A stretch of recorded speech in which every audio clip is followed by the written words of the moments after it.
we have only few questions, Professor, then I think we can directly read from the Q&A section here Okay. at the bottom of our screen. If it is too many, I will too many, then ask. we will help you to select the questions. Thank you. And we will inform you through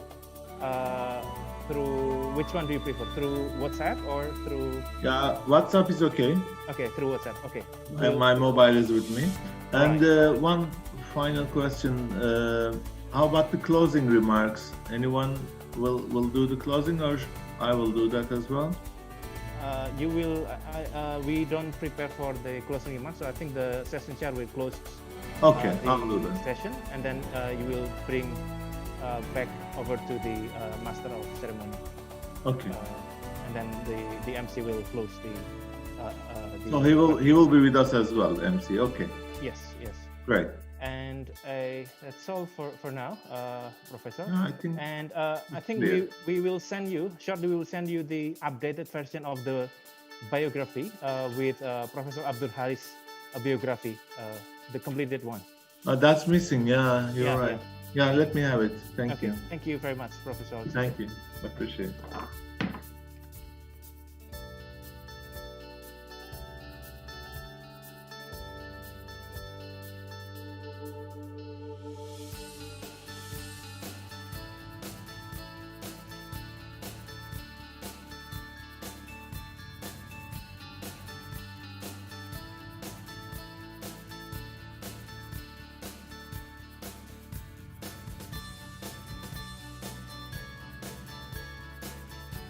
Thank you, Hanga. It was muted. Sorry, I thought you heard me well.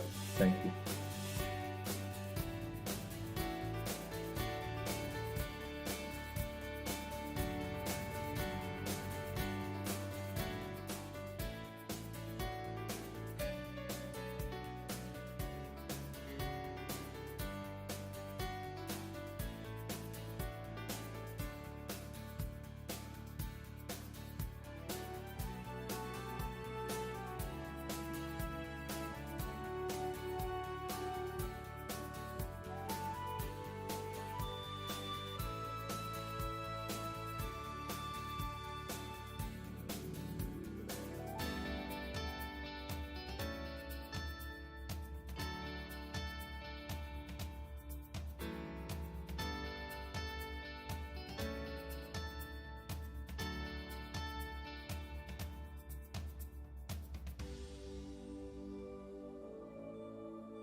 And Alhamdulillah. Niazi also is my friend.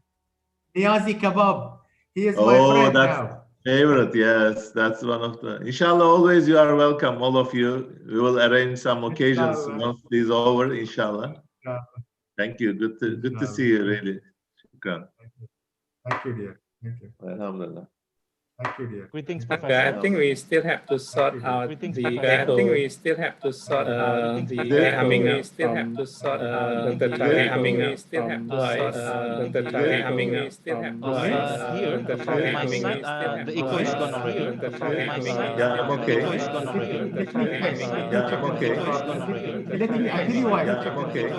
Can I log off and log in again? Okay? Can I log off Sure, and log sure, in you again? Okay? Can I log off Sure, and log sure, in you again? Okay? Can I log off Sure, and log sure, in you again? Okay? Can I log off Sure, and log sure, in you again? Okay? Can I log off Sure, and log sure, in you again? Okay? Can I log off Sure, and log sure, in you again? Okay? Can I log off Sure, and log sure, in you again? Okay?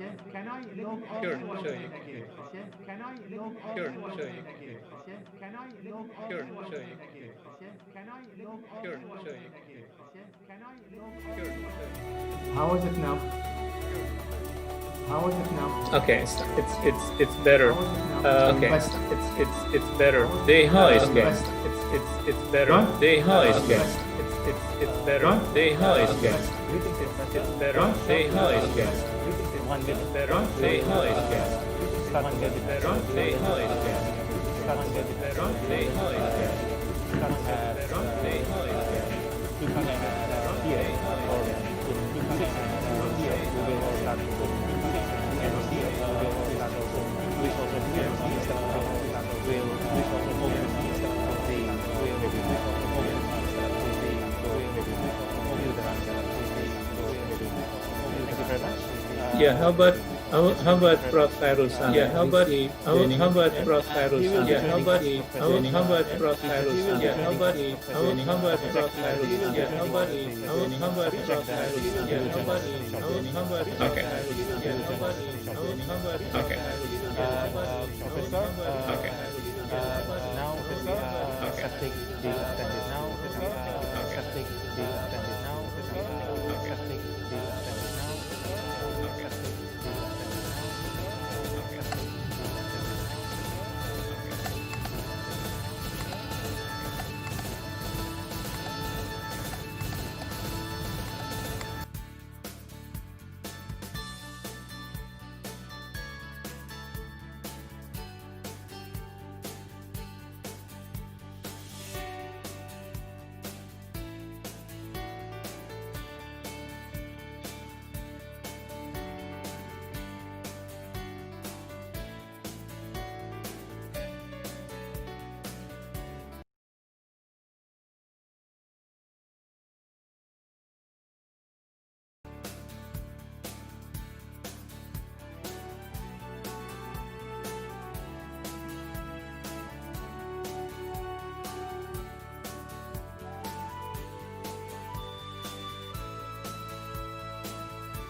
International Webinar 2020, Higher Education Accreditation Amidst COVID-19 and New Normal, Opportunities and Challenges.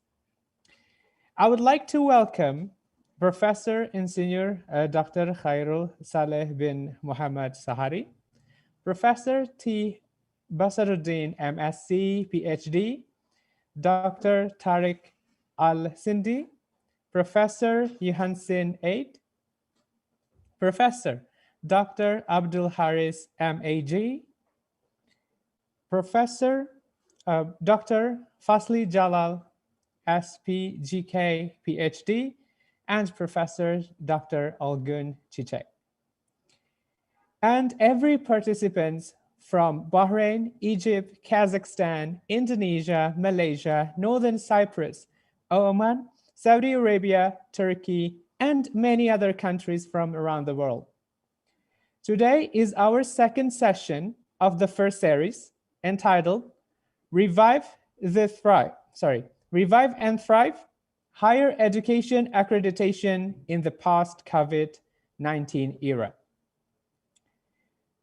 For participants who wish to receive e-certificate, we will share the link through Zoom chat later. We will begin our webinar today with opening, followed by webinar session 1, questions and answer session, and will be closed with closing and announcements. Firstly, I would like to invite the Deputy Chief Executive Officer for Quality Assurance, Malaysian Qualification Agency, Professor Insigne Dr. Khairul Saleh bin Muhammad Sahari, to give the opening remark to our webinar session today. Professor Insigne Dr. Khairul Saleh bin Muhammad Sahari, the Zoom is yours. Thank you. Thank you.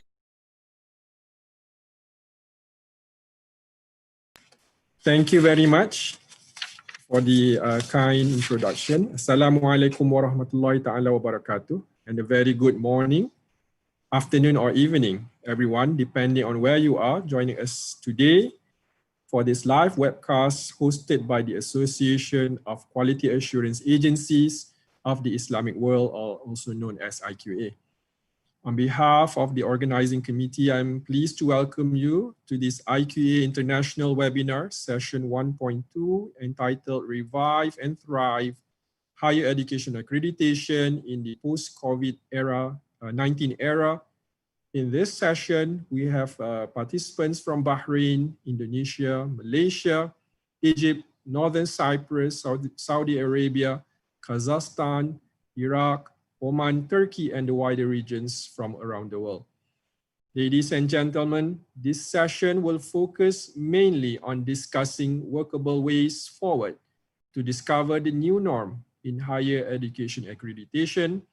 Some key issues to be addressed in this webinar will include possible business process re-engineering on external quality assurance agencies, exploring potentials of new technologies, which also includes digitalization, big data, learning analytics, artificial intelligence, machine learning, and so on, redefining new roles and functions of external quality assurance agencies, and also rediscovering accreditation models, which is a risk-based quality enhancement and many others.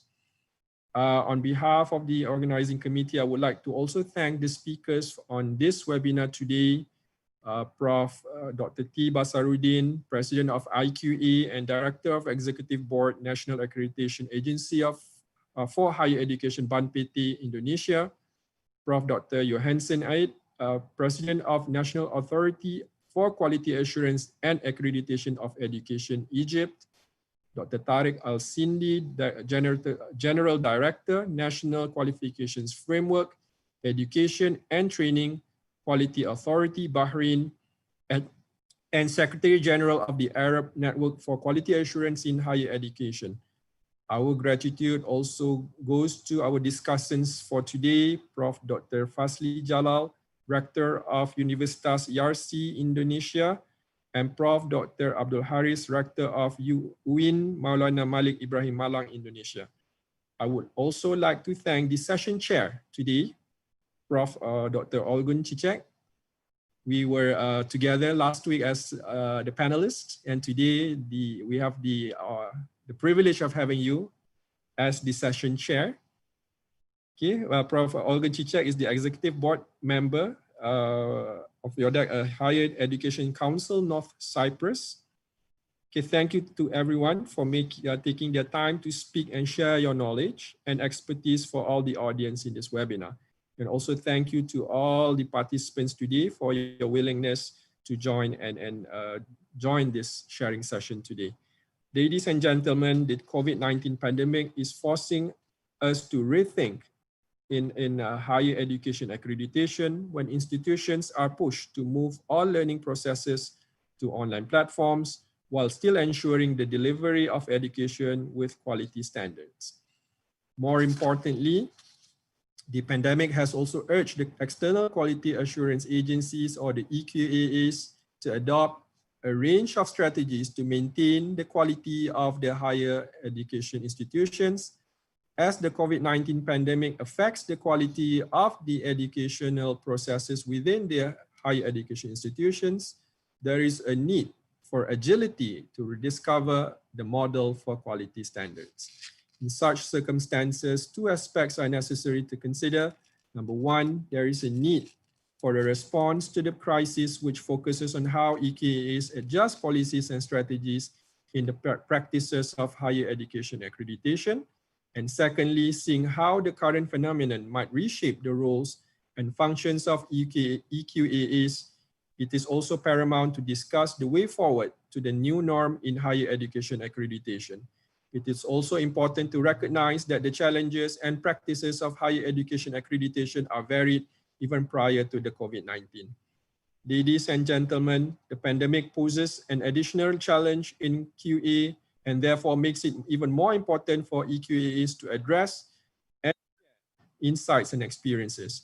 Inspired by these concerns, the IQA intends to organize a series of webinars on the importance of managing quality assurance among the Islamic higher education institutions. And today marks the second webinar series after a successful first webinar last week, where we had more than 200 or maybe close to 250 participants last week. We hope to have more and more participants in this webinar and the upcoming ones. This event aims to pursue the mutual interests of universities and agencies altogether. It will also allow the exchange of knowledge between panelists and participants about their excellent knowledge and experiences. Ladies and gentlemen, without further ado, I think I'm towards the end. I'm sure that you will have a fruitful and rewarding exchanges today. I wish you every success with this important webinar. I look forward to learning more about the outcome of this webinar. Thank you very much. Assalamualaikum warahmatullahi ta'ala wabarakatuh. Wa alaikum assalam wa rahmatullahi wa barakatuh. Thank you for the opening remark, Professor Insinyur Dr. Khairul Saleh bin Muhammad Sahari, as the Vice President of IQA. Without further ado, I would like to invite our session chair, Professor Olgun Cicek. But before that, let me introduce him for you. Professor Cicek is a lifetime learner and an expert on higher education studies, mainly in internationalization, policy and development, accreditation, and quality assurance areas. He is willing to explore new challenges and contribute to higher education institutions with his 25 years of teaching, research, accreditation, and quality assurance experiences and networking in global higher education in Europe, Mediterranean, Middle East, Far East, and in the United States of America. Professor Cicek currently serves as executive board member of CEENQA and YODAK Cyprus, building his experience on the quality assurance and improvement activities of the member agencies, as well as institutions from Central and Eastern Europe. He is also a member of Accreditation Committee for British Accreditation Council, willing to contribute to maintaining global educational and quality standards. In addition to his board and committee roles, he serves as an international expert and reviewer for Agency of Quality Assurance in Germany, Slovenian Quality Assurance Agency in Slovenia, Quality Agency for Higher Education in Latvia, QAAHEASCAL in Albania. With these roles, Professor Cicek begins extensive experience in the institutional level accreditation process, as well as a program level accreditation based on European standards and guidelines. He is recently affiliated with in reviewer scheme of AACSB, AALHE, ICHRIE, Quality Matters, and Evaluator of EQUAA and SACSCOC in the United States of America. Dr. Cicek has an MSc in Business and Tourism from University of Surrey, the United Kingdom, and PhD in Management and Tourism from University of Dokuz Eylül in Turkey. He has been continuing his career as an academic leader, faculty member, and a researcher at different universities, namely in Turkey, Dubai, Singapore, UK, Switzerland, Cyprus, and USA for the last 25 years. He has been serving at managerial positions, starting from the head of department, deputy director for the Social Sciences Institute, general manager for the training huddles, dean of business school, and dean of research and development, vice rector, rector, and finally executive board member of a higher education council. And he was joined as a visiting scholar at University of South Florida, USA, to carry out a research project on quality assurance and accreditation. During his services at various universities in different countries, he gained a broad outlook, multicultural view, and in-depth knowledge and experiences in the development and internationalization of higher education globally.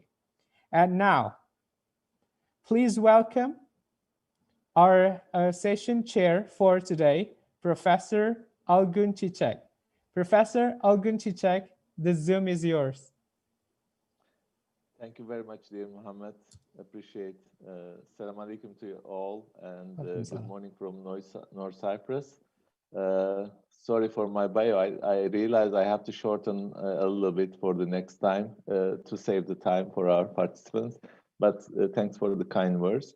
Let me start with thanking Prof. Khairul Saleh for his remarkable opening speech and kind words, and contributing throughout the webinar 1 and 2 with the committee members as well. So really appreciate for all.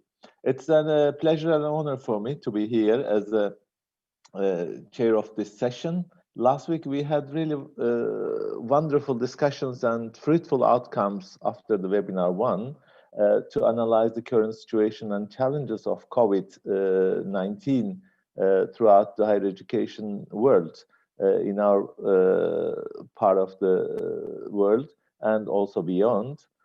So having all these current issues, so we thought let's talk a little bit about for the future prospects and post-COVID-19 era, what is expected and so forth.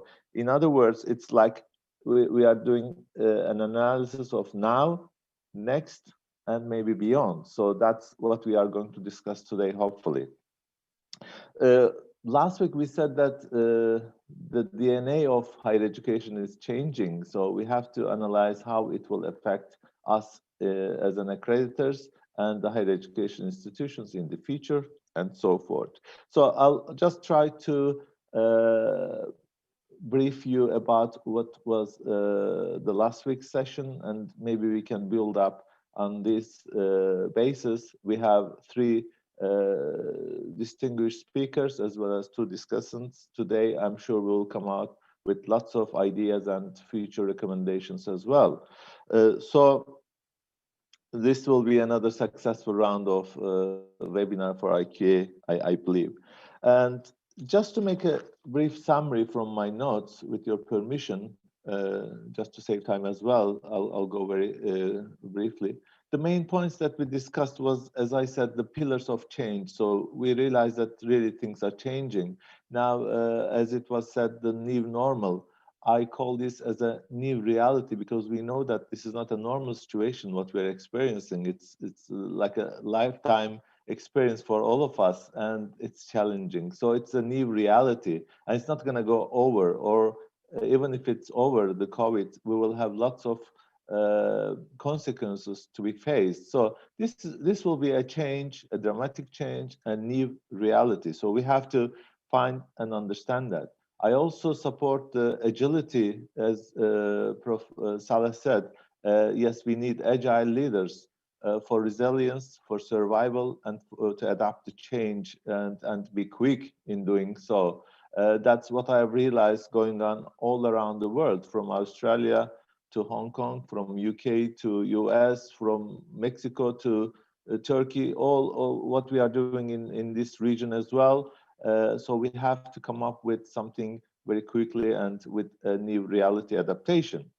So having said that, I don't want to take much of the time, as I said. So let me introduce our first distinguished speakers, and we will have lots of time for discussion as well as the Q&A later on, so we can comment on the findings. But let's hear from the experts and all these distinguished speakers, what they have to share with us, and highlight some of the important points. Then we can proceed with our discussions. So let me start with the first distinguished speaker, Professor Can Basaruddin, our dear president of IQA, and he's also the director of the National Accreditation Agency for Education in Indonesia.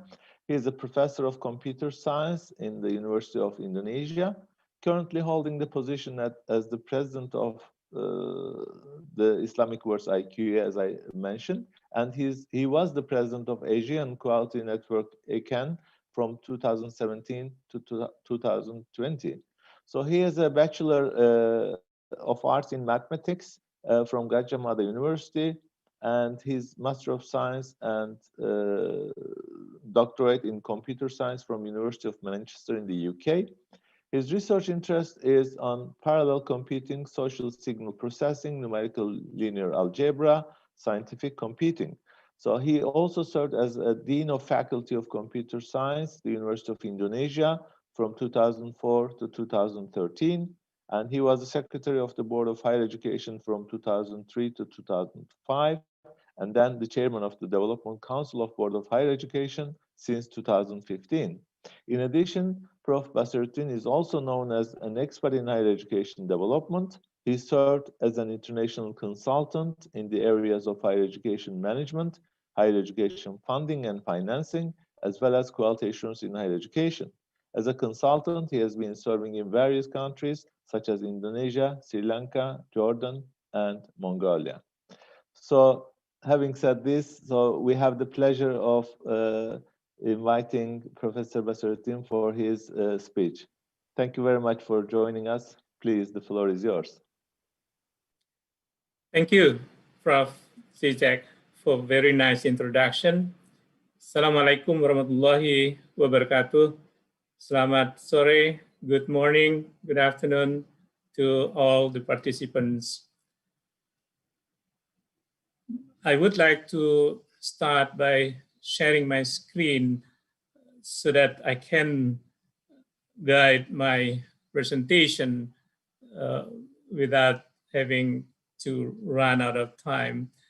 First of all, I would like to thank especially Prof.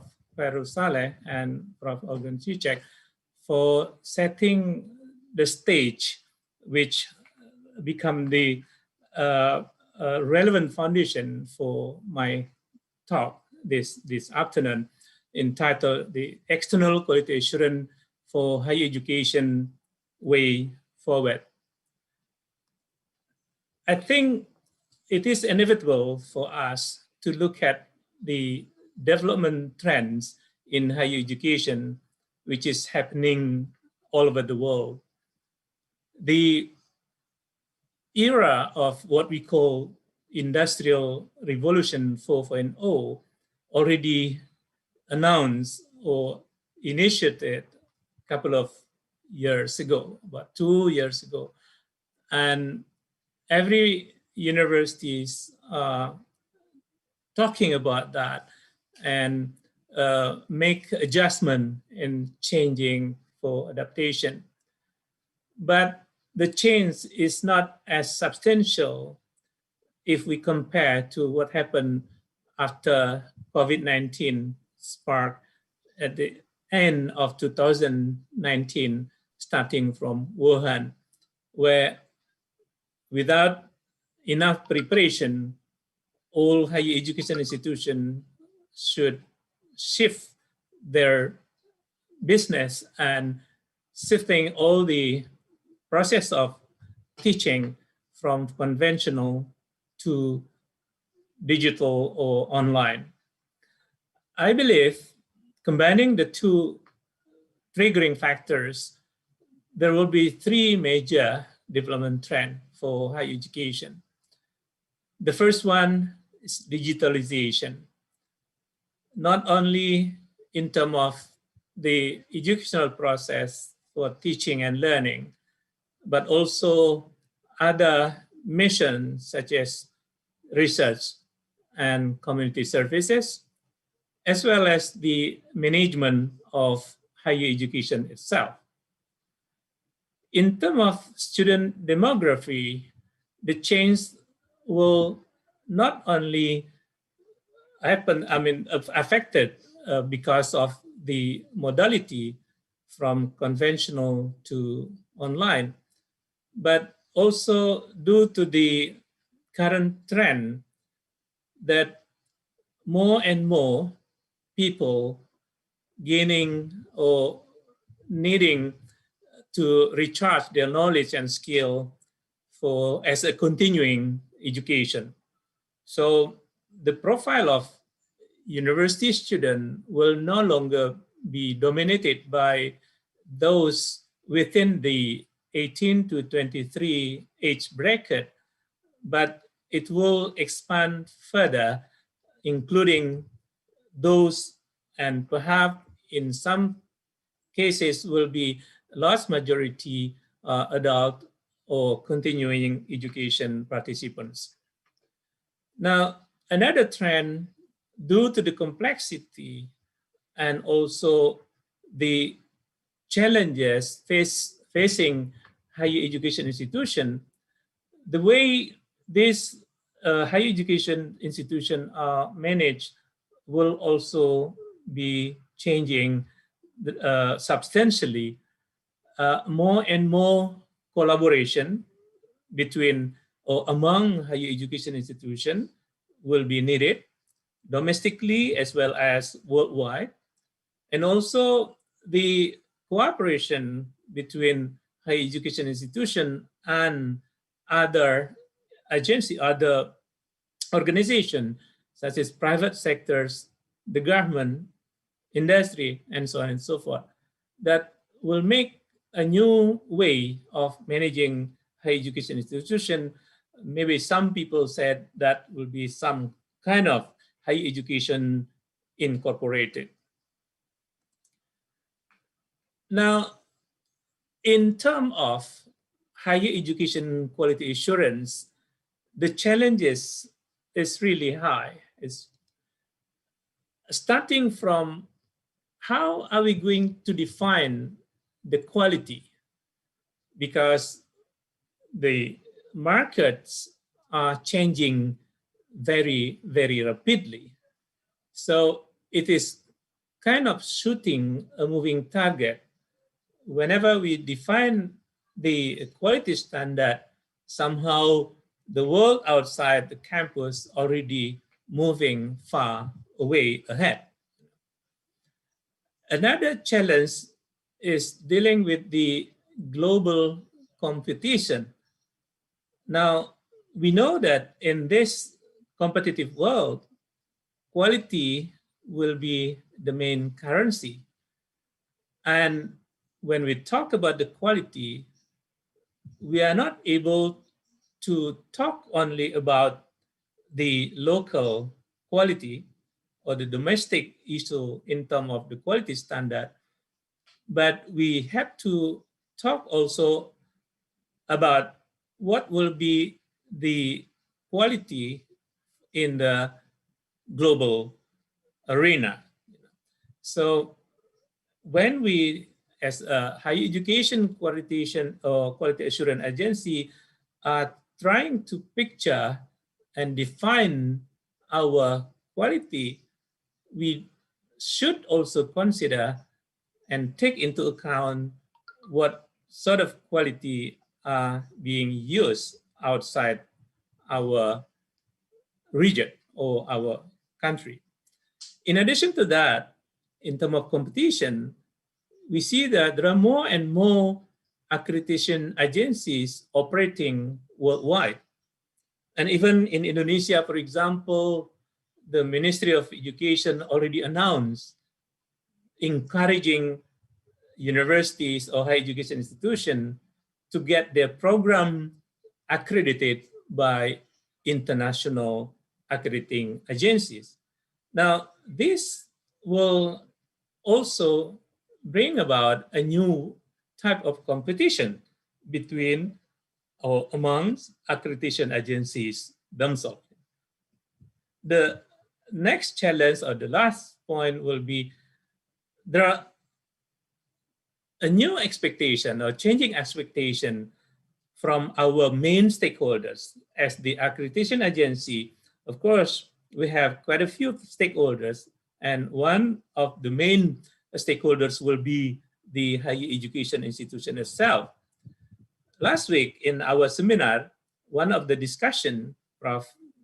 Fatul Wahid mentioned that the university leaders are expecting that the external quality assurance agency should preferably focus more, for example, on outcome and let the individual university to arrange and fix how the process and the input should be arranged to meeting the quality. In addition to that, of course, another expectation will be some universities or higher education institutions will expect that the quality assurance agencies, especially external quality assurance agencies, to provide more guidance for them instead of only doing the assessment for setting the quality standard for each university. So this kind of expectation, the new expectation, should be responded by higher education institution. Now, of course, we know that this COVID-19 has impacted a tremendous changes and also challenges. And of course, the crisis already there. We know that the world now experiencing the economic recession globally, and this recession inevitably will influence also how the higher education sector will be operating, and eventually this will affect also the education or external quality assurance agency for higher education should, adjust themselves because of this crisis. We know also that some countries already announced that their budget will be refocused for areas which is more important to revive the economy, the letting other areas to be put in the back boiler to be later on being paid a serious attention. So the budget cut for higher education, I think will come not only from the government or the public sector, but also from private sectors, because the private sectors are also experiencing a serious economic downturn. So we would expect that the business on higher education will be seriously affected. And again, eventually, the external quality assurance process will also be affected by this crisis. Another impact, which maybe not so apparent now, but sure enough, this will eventually be apparent, which is lowering level of quality in education due to the sudden shift from the conventional to online. In Indonesia, for example, starting from the kindergarten, the preschool, primary school, secondary school, and so on, all, most, if not all, will have to suddenly change the process to become online. And not everybody is prepared for that. School teachers, for example, if we look at carefully how prepared they are to undertake that online teaching process, I think large majority of them will be in a difficult situation. So we can predict, and at least the impact to that will lower the quality of pupils of the student.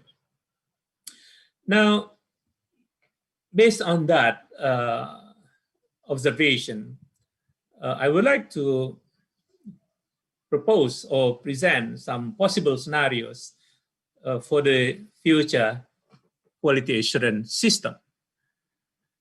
For the program level accreditation, I think people will focus more on the discipline-based agency, but this will only be limited to programs leading to professional degrees. Why this is happening like that? Because in this particular area, the graduates will not be able to practice without special recognition by authority such as the accreditation agencies. Now, of course, in some country, the program level accreditation is still mandatory, but I think in the future, but even in some country, it's already happening.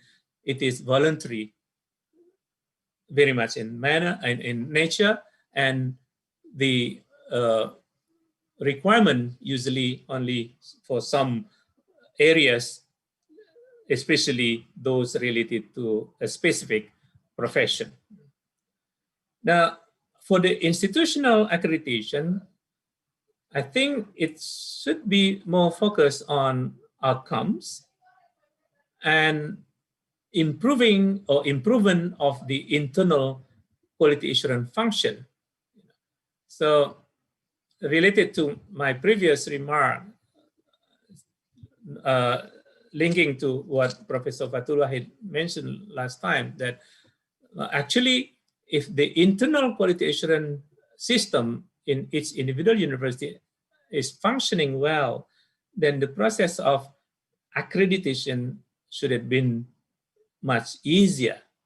So this, I think, will be the possible modality or scenario that the agency, in terms of institutional accreditation, will help the institution, the university, how they should improve and functioning their internal quality assurance system. Now, in particular for the accreditation, I think this will be our new way, our new for the future. The first one, we need to revisit our standards and criteria to make to adjust them, to make it more relevant, to make it relevant to the future needs, not only from the higher education institution, but also from wider stakeholders. And last week, we also heard the term less for more. I think that will be another direction that, in terms of standard and criteria, we have to think about how to keep the standard and criteria minimum, but not less than necessary. Now, another possible, I mean, the process or the business process for the external quality assurance system or accreditation itself, I think may have to consider the hybrid approach. Hybrid meaning that we combine the the conventional approach, where we let assessors, to do the assessment and make a recommendation. But we can combine that with machine. Professor Carroll, in his opening remark, mentioned that there are many new technologies that can be utilized. But at least for quantitative aspect of our indicators, for example, we don't have to check it using, by asking assessor to check it or through the self-assessment report, but we can directly check that in the field by connecting the university database with the agency database, so that every indicator can be measured even in real time, by using a computer. Of course, some other possible areas, we may use even artificial intelligence, which may learn not only from the quantitative data, but also from the qualitative, textual, even the image type of information. It's not the complementing the hybrid, but another possible scenario will be doing partnership. Accreditation agency should be in partnership with the higher education institution and allowing the input and process part to be assessed thoroughly by the internal quality assurance system, and the external quality assurance agency will then focus on outputs and outcome. And of course, in addition to that, we'll do the meta assessment of the IQA function, because the accreditation agency will have to use the output from the internal quality assurance system. So I think that will be my triggering point, hopefully later on can start some discussion about how are we going to move forward for the external quality assurance for higher education. Thank you. Shukran. Terima kasih. And back to Prof. Cicek. Thank you very much, dear President. It was really inspiring. Yes, definitely we'll have some discussions. I already took a few points, which you highlighted is really remarkable. Thank you very much for the nice presentation. Appreciate. Now let's move to the next speaker. Yes, Dr. Tarık Al-Sindi is with us also. Thanks for his presence. It's a pleasure to have him here. Let me just briefly give his background. It's full of experiences and lots of activities in this field. Dr. Tarık Al-Sindi is the General Director of the National Qualifications Framework and National Examination at the Education and Training Quality Authority of Bahrain. He is currently the Secretary General of the Arab Network for Quality Assurance in Higher Education. Along with his 32 years of experience in teaching, research, and academic administration, Dr. Tarık has served as a consultant in various national and international missions, including the UNESCO and World Bank. He also took part in numerous academic programs and institutional accreditation review teams in Oman, United Arab Emirates, and the Kingdom of Saudi Arabia, and also participated as a jury member in the E-Government Excellence Award. Dr. Tarık also conducted many projects for the private and government sectors in the Kingdom of Bahrain and published several papers in the area of information systems, quality assurance, and qualifications framework. He was the recipient of His Majesty King Hamad bin Isa Al Khalifa Medals of Appreciation in 2017 for his efforts to serve the kingdom. So, with our pleasure to have Dr. with us, and please, the floor is yours, Dr. Tarık. Thank you. Thank you, Professor Cicek. Bismillah ar-Rahman ar-Rahim. It's actually a pleasure to be with you all today, with everybody, to actually share with you and shed some light about the BQ experience during the new normal, or as Professor Cicek called it, new reality. Okay, so we can use the term, okay, over COVID-19, and what they did, actually what BQA did to validate qualification during the COVID-19 period. Okay, and I will start my presentation with just giving you, an idea about, about just an idea. If I need this to share this. Yeah. BQA, the Education and Training Quality Authority of Bahrain, we have two arms. One arm for the reviews. We review actually higher education, public and private. And we also review the vocational institutions, private and public. And we review schools in Bahrain, private and public. And we publish the full report over our website.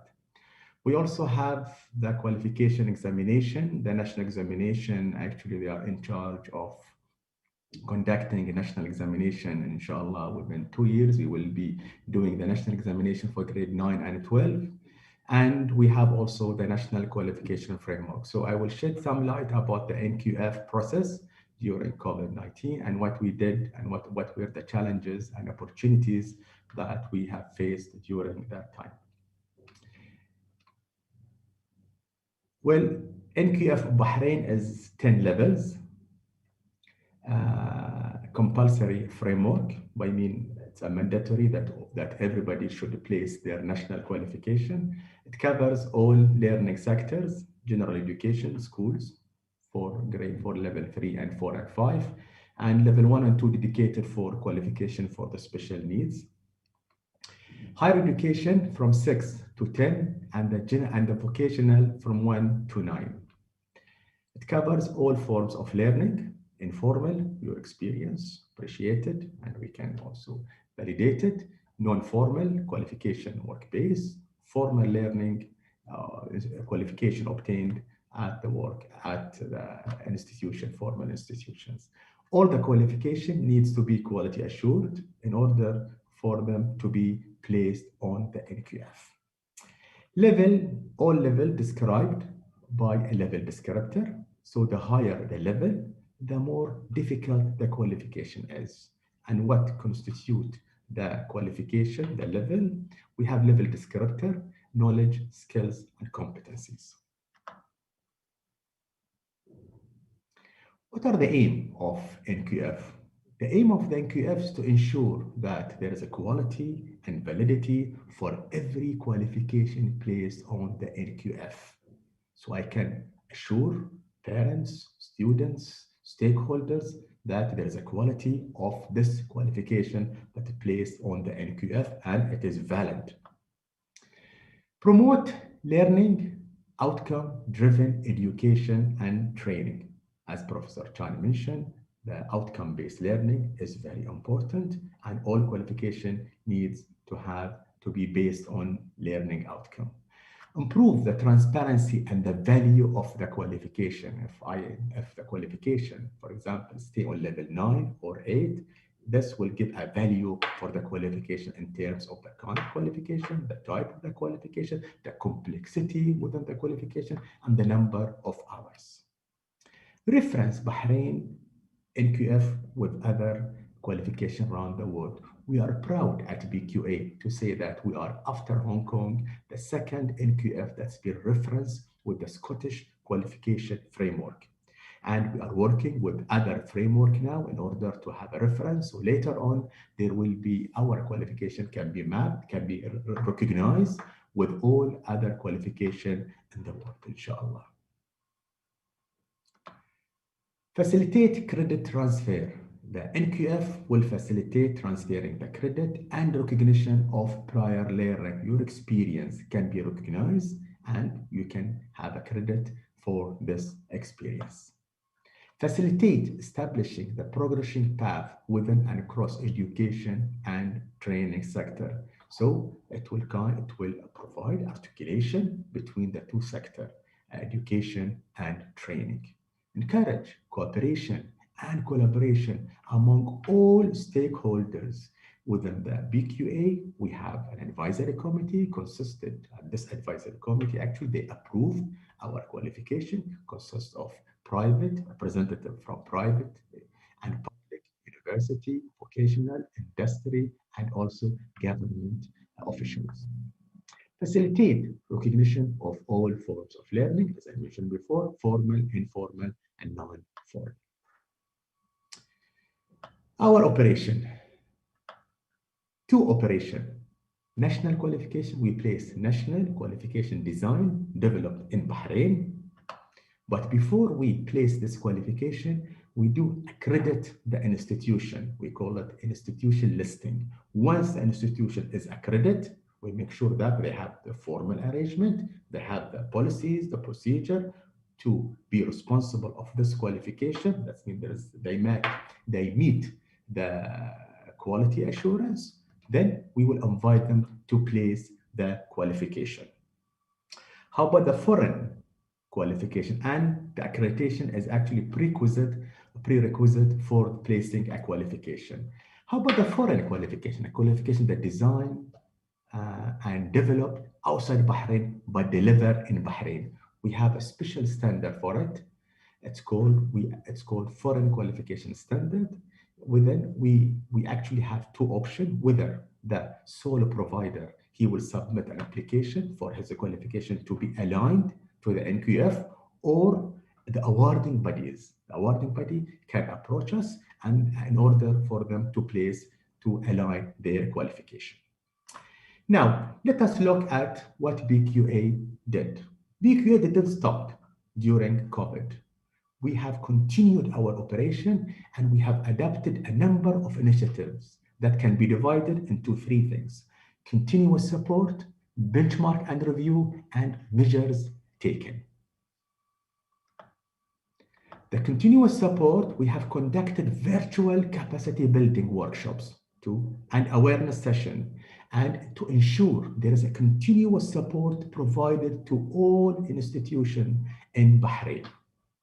We have also conducted virtual readiness meeting to make sure institutions are ready for them to submit application, to ensure institutions are ready to submit their application on time. Second thing, we did the benchmark with other qualification. So after 5 years of operation, okay, we thought, let us see what other NQF agencies are doing.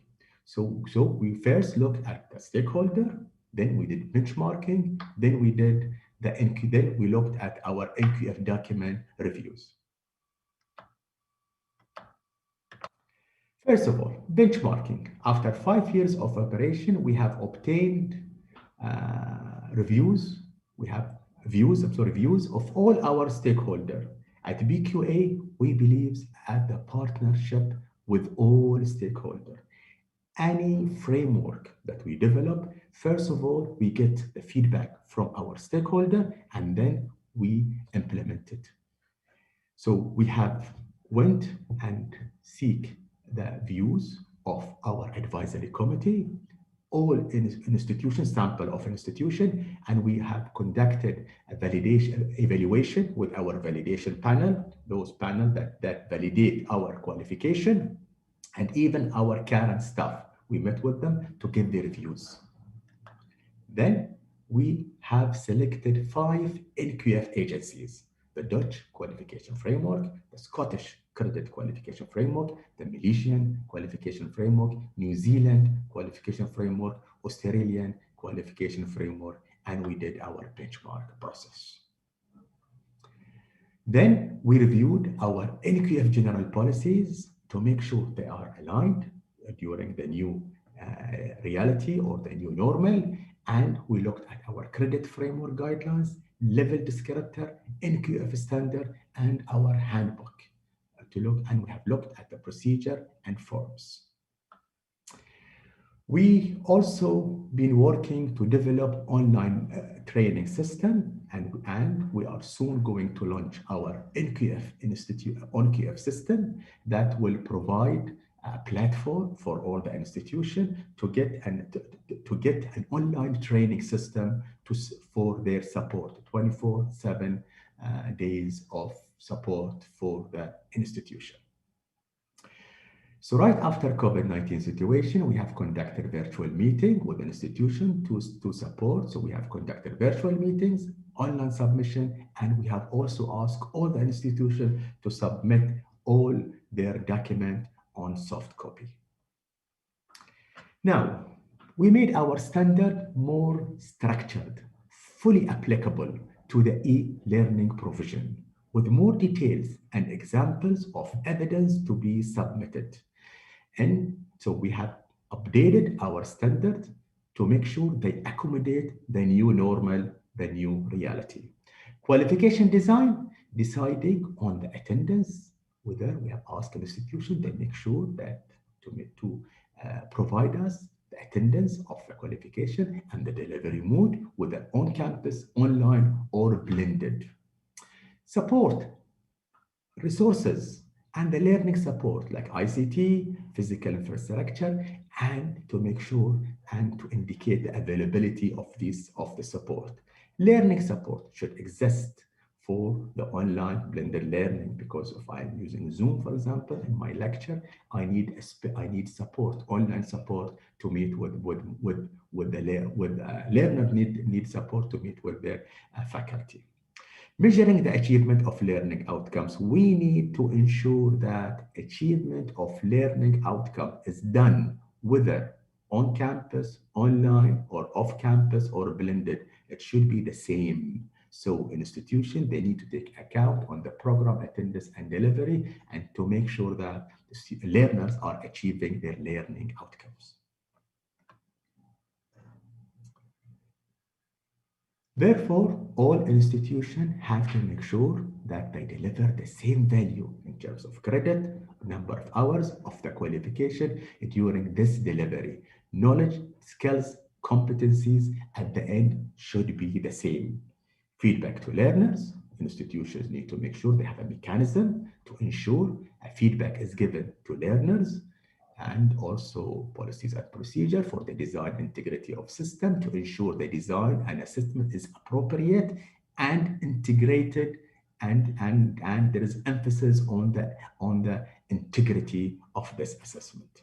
Security assessment document, there needs to have a mechanism to take into account that program, that within this program, within this delivery of the program, of the provision, there's a security and assessment. Risk, crisis management, shutdown of Zoom, shutdown of IT, how to ensure continuity of our institution and to sustain their operation. Lesson learned. Sustainability of learner is the core of education. So risk assessment, crisis management, in order, institution needs to develop a mechanism for the risk management, crisis management to ensure sustainability of education during the new normal. Flexibility of learning is a must during the new normal.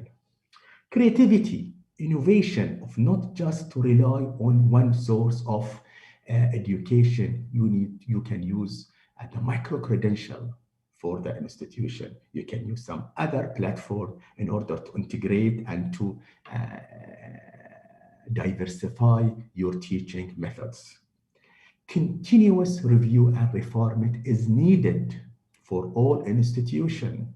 So you need to have a policies, procedure is needed to cope with the requirement of the current learning environment. Update regulation is very important, not to just stand still. No, you need to continue updating your regulations to cater for the current situation of learning. Thank you, and Salamu Alaikum. Thank you very much, Prof. Tarek. It was a perfect timing also. Appreciate your kind presentation and the really detailed work that you have done. I'm sure we'll discuss about these issues because now it's getting more important to be aligned with globally, not only in the regional wise, as already mentioned by Dr. Basaruddin, and also you highlight that yes, we need to recognize even the prior learning with some different methods, and we have to find the qualitative and quantitative methods to align all these recognitions and exchange and collaborate among the institutions. Thank you very much, really appreciate. Now we have the third distinguished speakers. Let me give you her bio briefly. We have Professor Johansen Eid.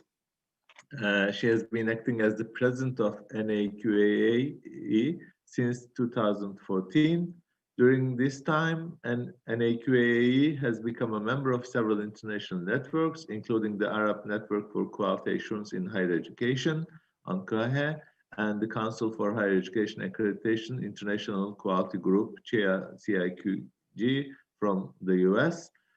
She has led her team in national and international projects, focusing on enhancing quality assurance and mutual accreditation, and has generated official recognition of NAQAE by the World Federation of Medical Education in 2019. Originally a professor of urban planning, Prof. Eid has held the positions of head of department between 2007 2009 and vice dean 2009 to 2011.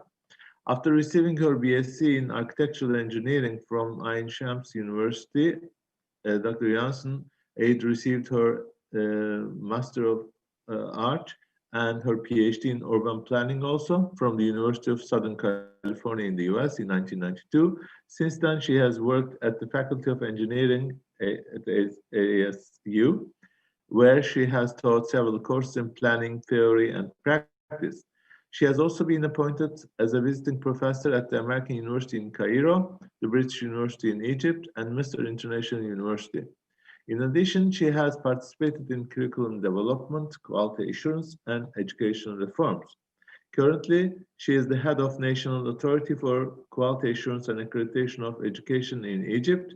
Her research interests include the impact of sociopolitical and technological changes on urban form, planning theory, strategic planning, sustainability, and quality assurance in education.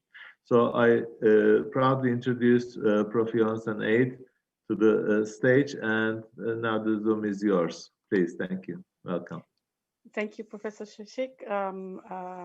Good morning, wassalamu alaikum warahmatullah, and good afternoon, wassalamu alaikum warahmatullah wabarakatuh to everybody. It gives me great pleasure to be here today to share with you the Egyptian experience in the post-COVID era. Okay. And I will try to shed some to share this experience, and by sharing this experience, I'll be shedding some light on the challenges that we have faced, the quality assurance has faced during this during and post COVID-19 era. I will also talk about the hybrid visit, which Professor Basiruddin has mentioned, and I will try to conclude with some remarks that will shed light on the way forward. Of course, as we all know, that 20 years into the millennium, where the world had to put itself on hold to face this unprecedented event in modern history. This event took us all by surprise, as we all know, and education was no exception to that. Everything had to change. We are questioning all our recent lifestyle options and choices. So what has happened? Well, Corona disrupted all learning levels, starting from kindergarten, primary school, pre-tertiary, to the higher education, even to the postgraduate. Right now, most higher education institutions are applying some sort of a hybrid or a blended learning type, while everybody actually is anticipating a second shutdown, and everybody is considering that. We are switching to online teaching, but are we really educating? Is it online education or it's just teaching? People are confusing them together. Quality of teaching and teaching materials are still questionable. We as quality assurance agencies have been caught off guard. Can we really check quality assurance of online education? It's very challenging. Professor Basiruddin said that we're going to accept a lower level of quality assurance. Are we really assessing our assessment methods synchronized with the learning objectives and with quality assurance, and are they quality assured? And as a matter of fact, unfortunately, no one is really addressing weak students or students with special needs. What happened to quality assurance? How do we maintain quality in this new era, in this new normal or new reality? Do we need new standards, new guidelines, governance, new leadership, or different leadership? Are education institutions stable and functional? Are students really, are we safe? What about if there's another breakout? Are the necessary skills being imparted to students? Are we really securing that? What about competency-based education? What about practical or professional disciplines? Is it business as usual for us and for the institutions and for quality assurance agencies, or are we going to witness a paradigm shift? We have all been asking this question, so what have we done? What are we going to do? But I usually like to establish a few facts before I move forward. Quality assurance and accreditation cannot flourish except in a stable educational ecosystem. We cannot really plan for the unplanned. We cannot work in a turbid or turmoil situation. And we have to make sure that, and we have to acknowledge that quality assurance during the COVID pandemic, and even in this post-COVID, if we say that, has not really been a priority, or even was it in everybody's forefront. But we as quality assurance agencies say that this cannot go on indefinitely. So let me share with you a few things that we did as an agency. Once the pandemic broke and the shutdown, we assumed a responsive role. That is to say, we stepped back. we try to allow higher education institutions to complete an unprecedented academic year. We suspended and postponed all our scheduled accreditation visits. We extended the status of all higher education institutions, so no higher education institution will be negatively affected by what happened. We had already started a couple of years ago our online accreditation procedure. So we started to expand on that and to develop our hybrid accreditation visit. And like Professor Tariq was saying, we offered technical support, online training for effective teaching and learning. And one of the things that we started preparing for guidelines for quality regulations for online teaching and learning and assessment.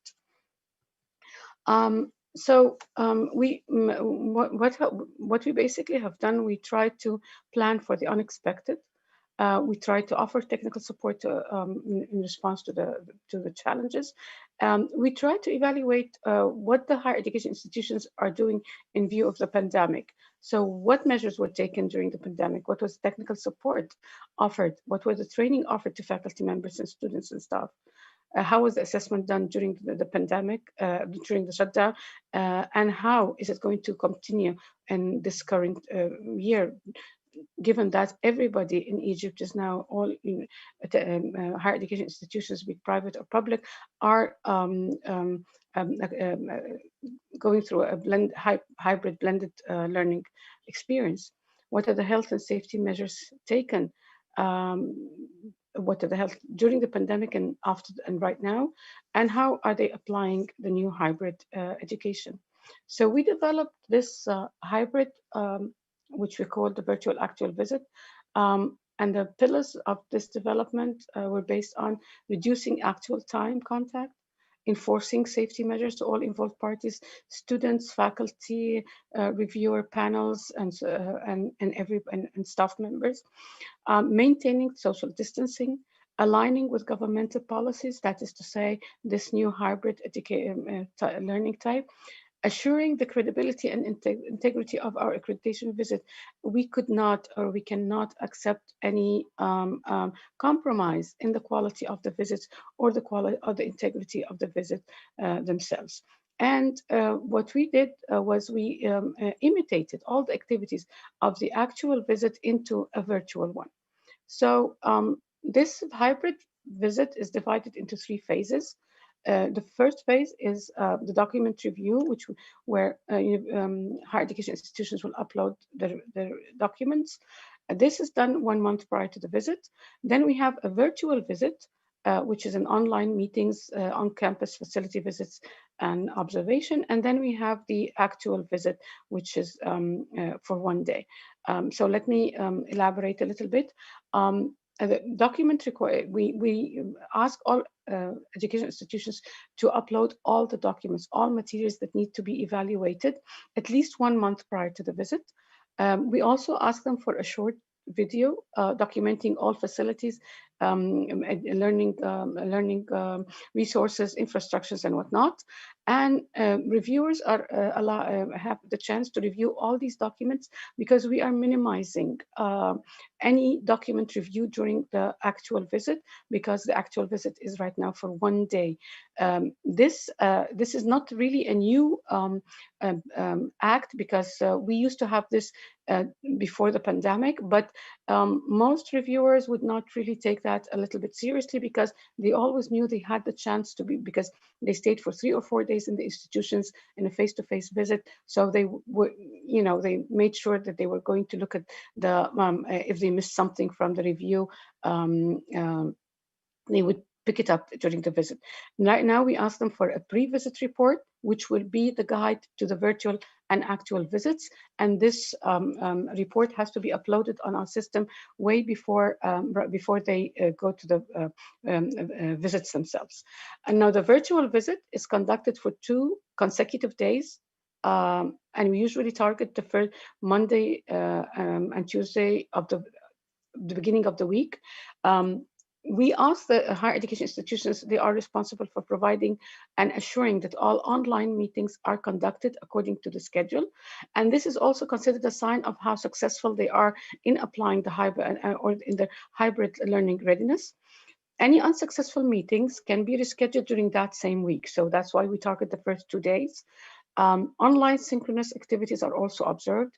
Asynchronous activities are also observed. So for these 2 or 3 days, or at least this whole week, it is considered the activities are done in 2 days. We try our best to achieve that, but because we know how difficult it is and how unreliable internet connectivity might be, in addition to the fact of how stressful these visits are, we allow for the span of the week where they can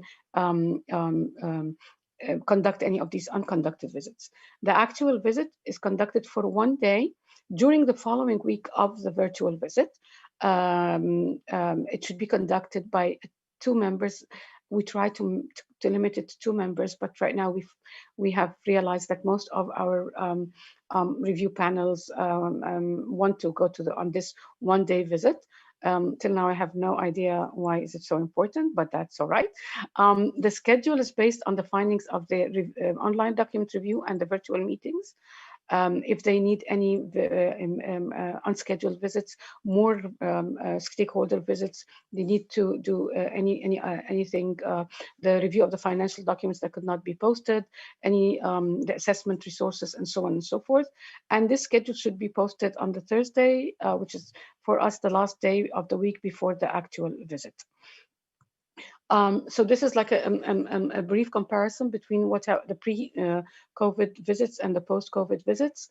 So it was 3 to 4 days. Now it's 2 days plus 1 face-to-face day. The on-site, the review of documents is done electronically, only limited on-site review. All stakeholder meetings are done virtual. That is to say, meetings with students, with stakeholders, with faculty members, and we have a schedule where only 15 students are, or 15 participants are scheduled at a time for a visit, for a 30 to 45-minute meeting. All observation of teaching and learning activities are done according to the virtual observation of the synchronous activities and actual observations for the actual teaching and learning done on campus. Our virtual observation of education resources are done virtually through the 15-minute video and the actual verification during the visit. At the same time, we also have walkthroughs to campus, which is also observed by all members. Unscheduled activities are done scheduled during the virtual visit, but conducted during the actual visit. What have we done to support this process? We develop documents all the time to explain the process and guidelines for the new visits to reviewers and education institutions. We prepare the questionnaire to be filled by the higher education institutions to measure the readiness to apply hybrid education. We conduct two virtual meetings before the visits with all reviewers and workshops to give them and respond to train them and explain and walk through the visit and respond to the questions. We conduct a virtual mock visit before the visit itself, and we conduct also visits with higher education institution coordinators. Now, I'm trying, I hope I'm not exceeding my time, Professor Shishik. Yes, please, thank you. Okay, what are we doing to monitor the health of students and staff? Are there going to be new waves? And what have we done? Is there a plan B? Are we going to be caught by surprise like we did in March? What are the new policies and standards and guidelines that can be that are needed? What quality assurance measures do we need to use? We need to look for local solutions, local funding. Everyone is struggling. I don't think anyone has an answer to all the questions So we somehow need to depend on our own resources.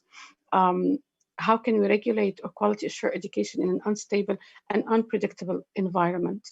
Again, like I said earlier, quality assurance and accreditation needs a more stable environment to flourish. So we need to work on stabilizing the higher education ecosystem in our countries. We need to learn from the crisis, and in my opinion, there is no going back. I guess this is our new normal or our new reality. We In a way, we must acknowledge that online teaching and learning cannot substitute the campus experience. So we need to find solutions for that.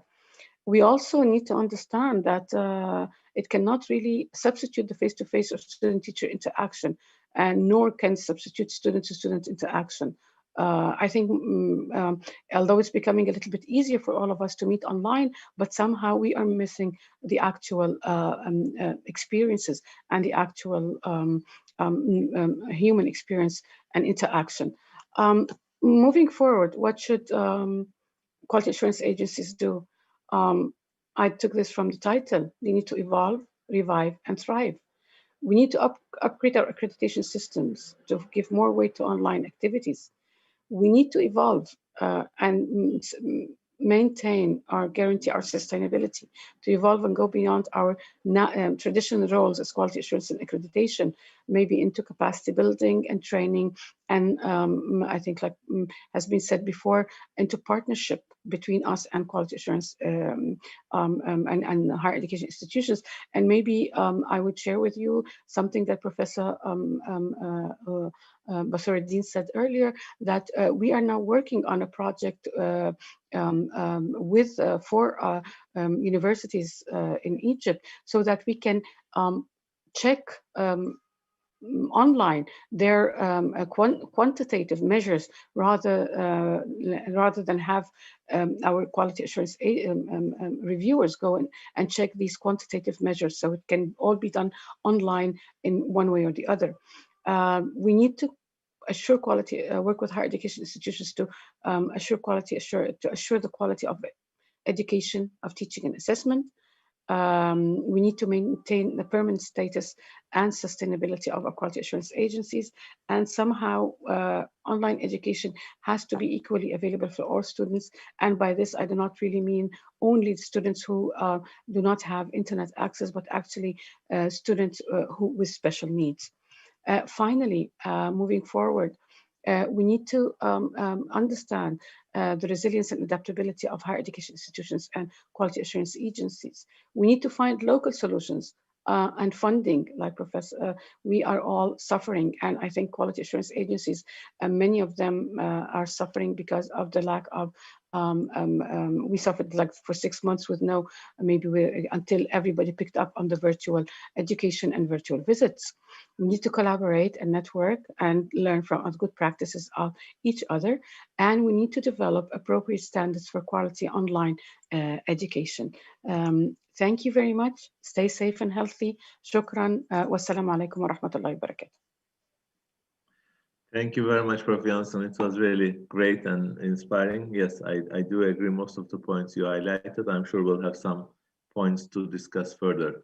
Yes, I would like to thank to all our 3 distinguished speakers. We were inspired and lots of points that we heard and record. So we'll have more to say on that.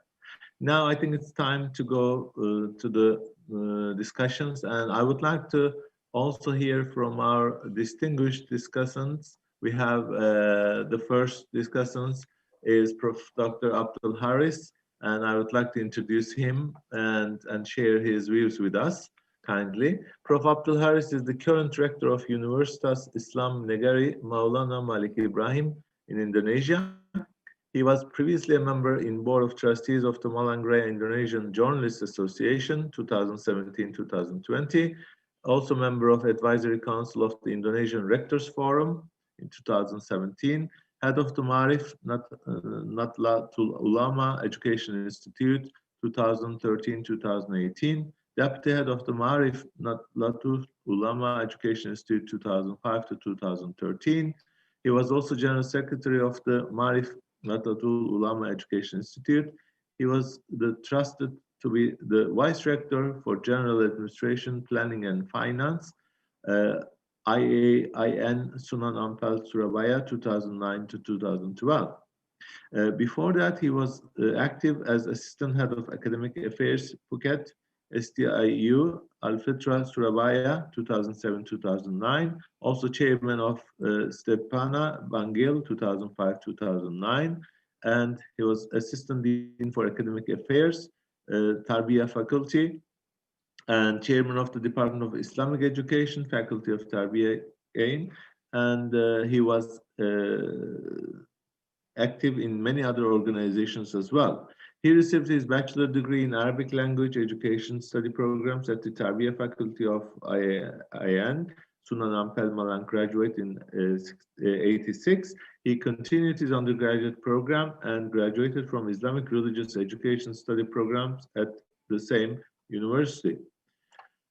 He continued his master's degree Islamic studies program in philosophy of Islamic education, UIN Alauddin Makassar, and graduated in 96. And lastly, the doctoral program, Islamic Studies program on Islamic ethics expertise at UIN Sharif Hidayatullah, Jakarta, and graduated 2006. So I have the pleasure of inviting Prof. Abdul Haris to share his views within the time frame. And welcome. Please, Prof. The floor is yours. Right. Baik ya, Pak. Oke, Assalamualaikum warahmatullahi wabarakatuh. All distinguished guests and invited speakers, Prof.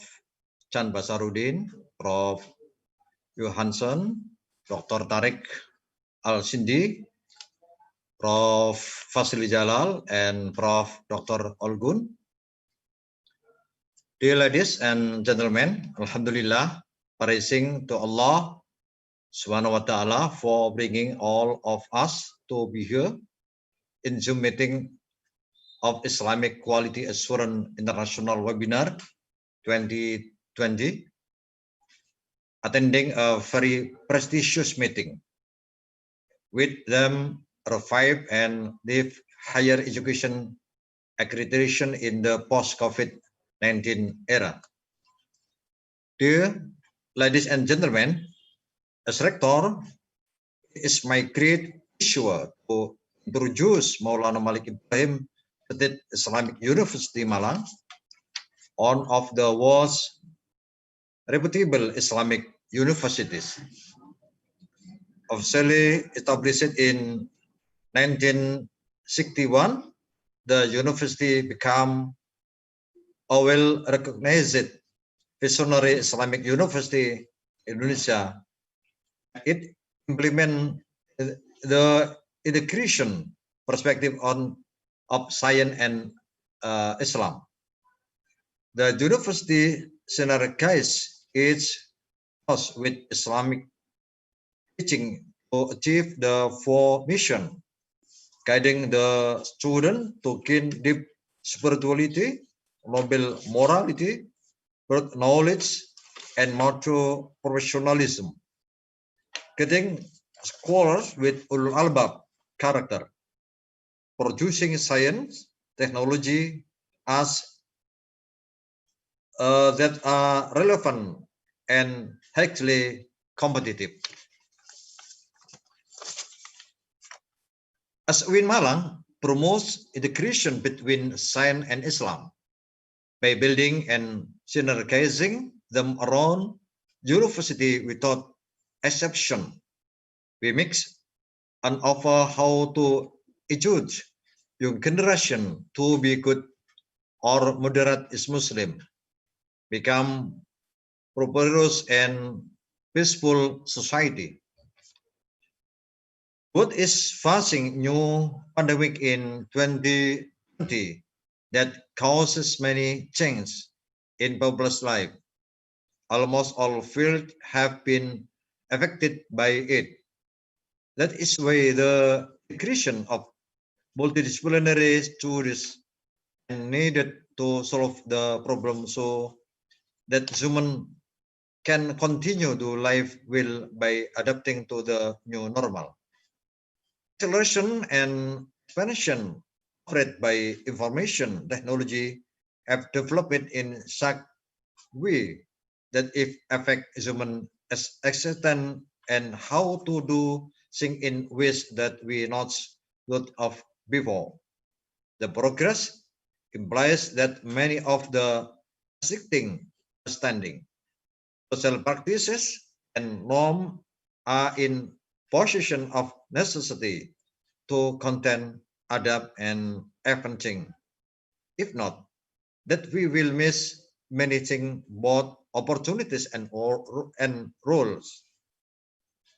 Furthermore, if this development is not equally anticipated, we may not only fail to anticipate contemporary challenge, but also fail to understand the complexity of reality. The field of scientific student, the both phenomena have received numerous and varied responses from many circles. In relation to the revived higher education accreditation in this pandemic era, Malang held several learning model during the pandemic by using learning, and we met made by our university and some other platform. So the learning process can run well. We also conducted an online accreditation visitation organized by BNPT because we want to maintain the quality of academic culture as good as possible. Finally, we expect that this conference will produce implementative recommendation that can be used as basis to build smart generation of Muslim for their education. Thank you. Assalamualaikum warahmatullahi wabarakatuh. Thank you very much, Prof. Appreciate your summary and contribution. Now I would like to move forward to our second discussant. Let me have the bio briefly share with you. We have Prof. Fazlı Jalal, and he is the current rector of Universitas Yarsi since February 2019. He used to be head of National Population and Family Planning Board in Indonesia, 2013-2015. Sorry. He was the Vice Minister of National Education of Indonesia since January 2010 to 2012. Previously, he was the General Director of Department of Education of Indonesia, 2007-2010, General Director of Quality Improvement of Teachers and Education from 2005-2007, General Director of Non-Formal Education and Youth from 2001 to 2005. He has also previously held the position of expert staff of National Education and Education Resources at Department of Education, head of the Bureau of Religion, Education, Culture, and Sports, head of Bureau of Social Welfare, Health, and Nutrition of the Ministry of National Development Planning of Indonesia. He was graduated 81 from Universitas Andalas Pagang, Indonesia, and continued pursuing his Doctor of Philosophy on Nutritional Science at Cornell University in the US.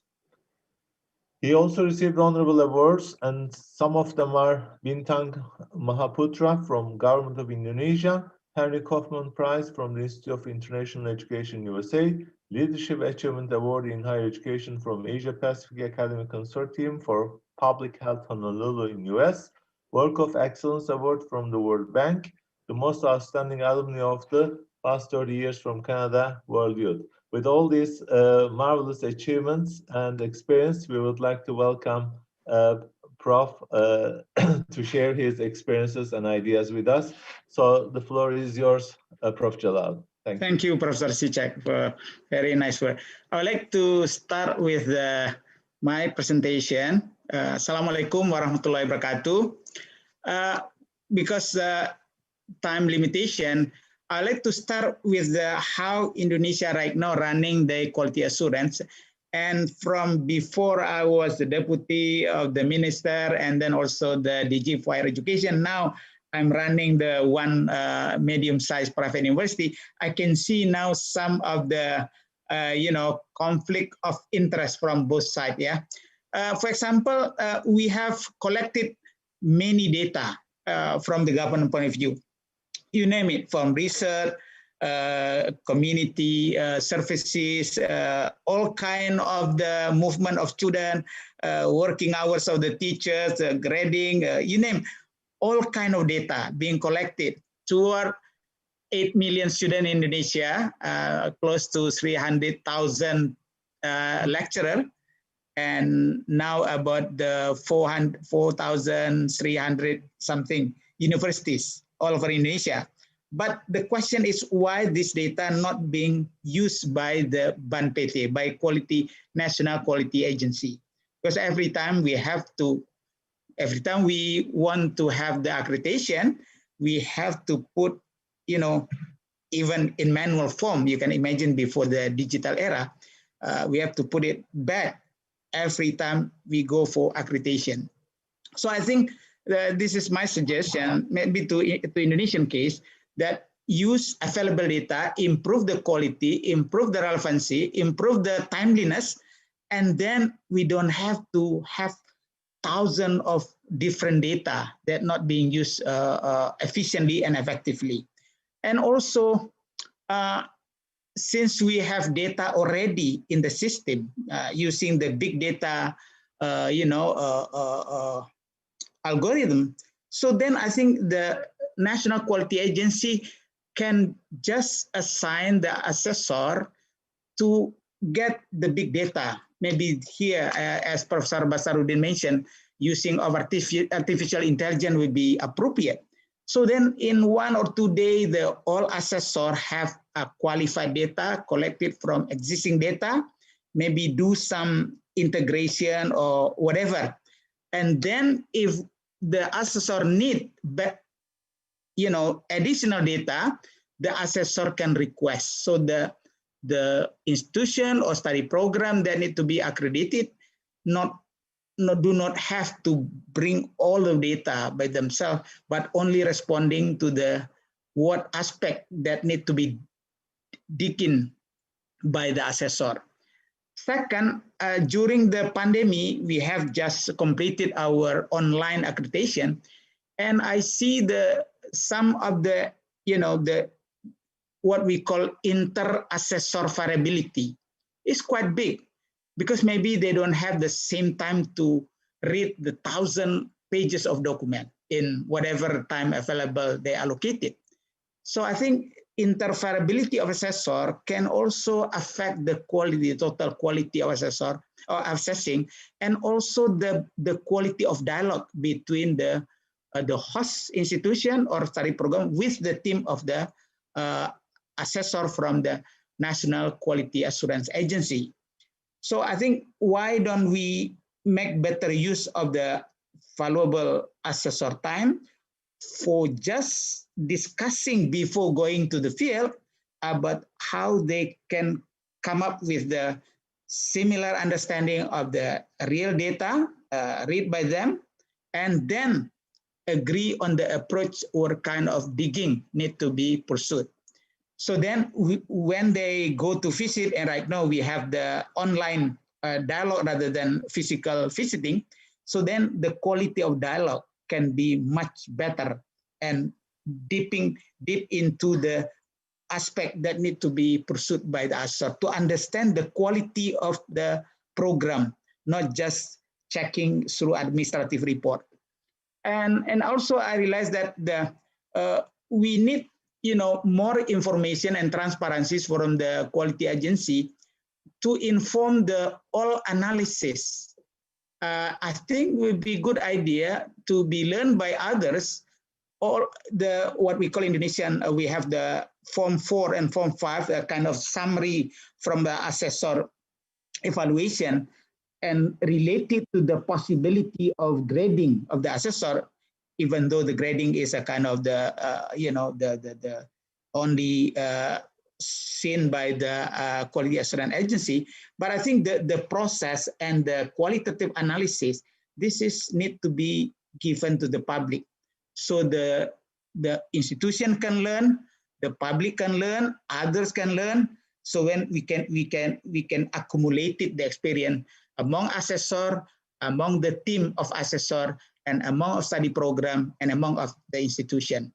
So I think we need to do more on this. And but my experience lately, and I see the if we go for the online accreditation, I think the quality assurance of technology is very important, because we have different from different location, that the internet connection is not similar, and sometimes being disrupted by many, by heavy rain, whatever.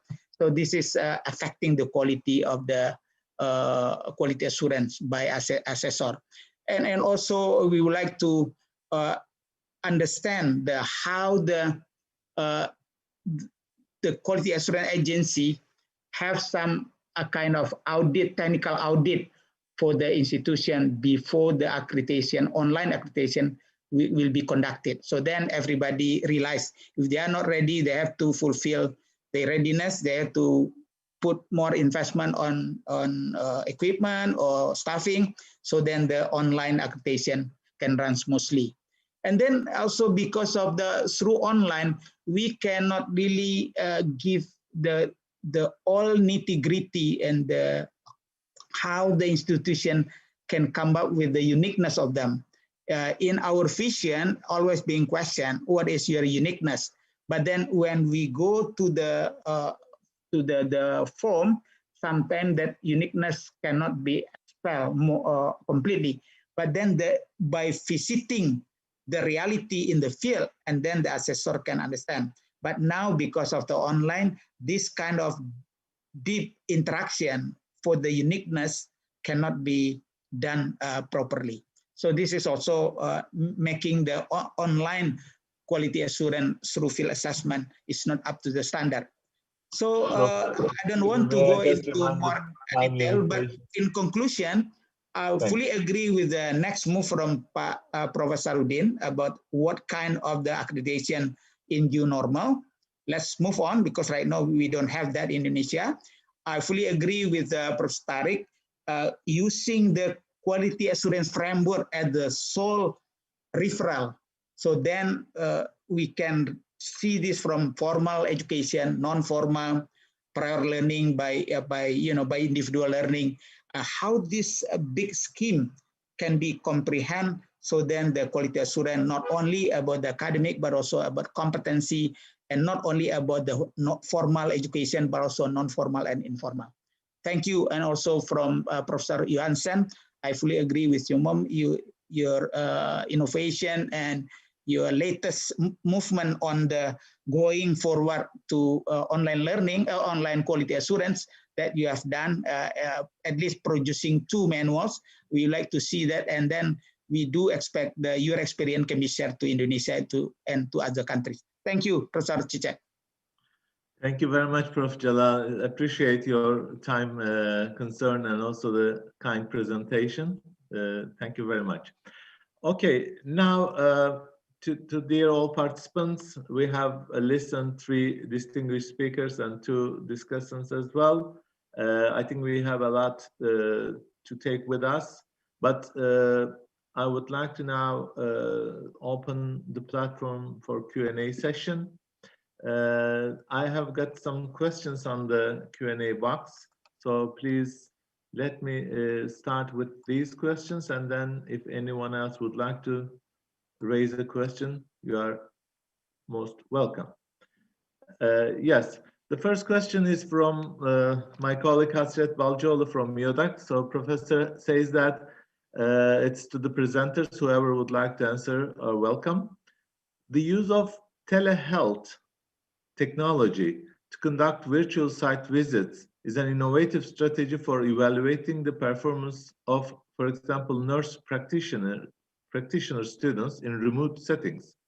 Although there is an abundance of studies on telehealth for the remote monitoring and assessment of patients, there are limited data on its use for evaluating nurse practitioner students during clinical learning experience. So the question is, do you think that virtual site visits are feasible in most clinical settings? Thank you. So the question goes to our three participants. Whoever would like to take the lead, please. Okay, It's let me start. Yes, please, Mr. President. Yes. Being an IT geek myself, I think the technology, the ability of the technology is indeed can reach, beyond what we have been experienced now.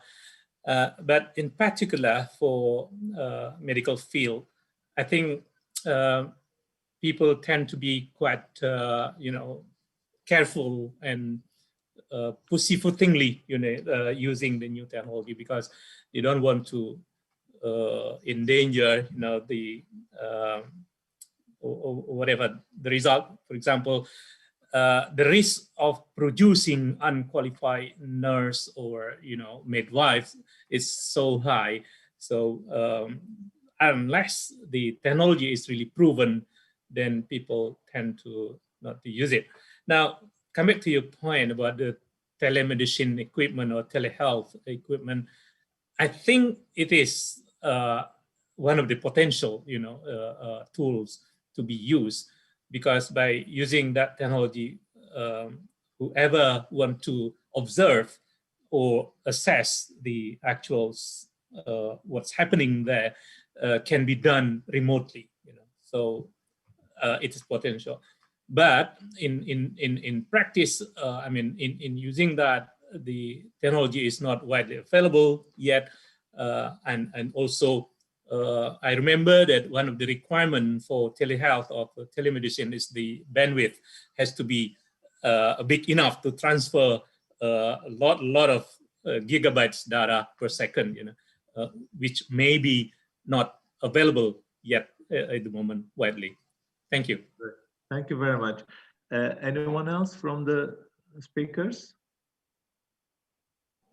Yes. Yes, please. Yes. Yeah. Yeah. I think you have an accreditation in the medical science, so maybe you could, carry on. We have not yet started accreditation. So we, for the medical, we're going on the medical visits next month in January. So I will probably have a better answer there.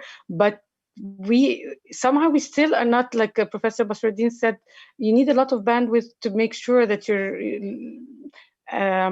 getting enough information. But my only concern is that we will not really know the actual results or the outcome of what we're doing right now, except way down the road, a few years ahead.